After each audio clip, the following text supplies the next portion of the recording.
Datuk Seri Anwar Ibrahim menggalakkan badan korporat, syarikat swasta, pertubuhan bukan kerajaan NGO, agensi serta individu mengambil peluang menaja caruman skim keselamatan sosial suri rumah Lindung Kasih bagi menyahut seruan memperkasa peranan wanita di negara ini. Perdana Menteri berkata skim Lindung Kasih yang diperkenal sejak 2022 di bawah kelolaan Pertubuhan Keselamatan Sosial Perkeso memberi perlindungan sosial dan menjamin satu peraturan kaedah ekosistem pekerjaan lebih responsif dan terangkum kepada golongan berkenaan. Beliau berkata demikian ketika berucap pada sambutan Hari Wanita Antarabangsa 2026 di Kuala Lumpur pada 10 Mac. Beliau berkata menerusi tajaan caruman itu, secara langsung akan memperkukuh penyertaan wanita dan tenaga buruh. Pelbagai langkah sudah digerakkan termasuk inisiatif cukai.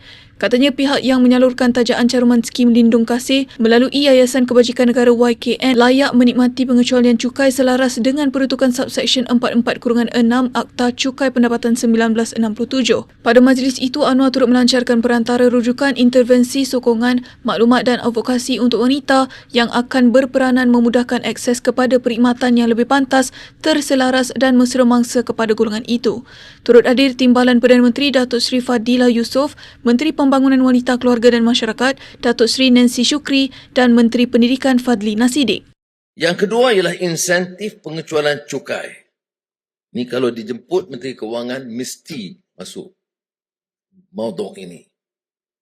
Pengecualian cukai kepada badan korporat melalui skim lindungan kasih. Kerana dalam Dasar Wanita Negara 2025-2030, tumpuannya adalah pemerkasaan wanita. Pemerkasaan wanita maknanya memberikan ruang, peluang, pendedahan, kegiatan ekonomi, perlindungan sosial dan menjamin satu peraturan kaedah ekosistem pekerjaan yang lebih responsif dan merangkum.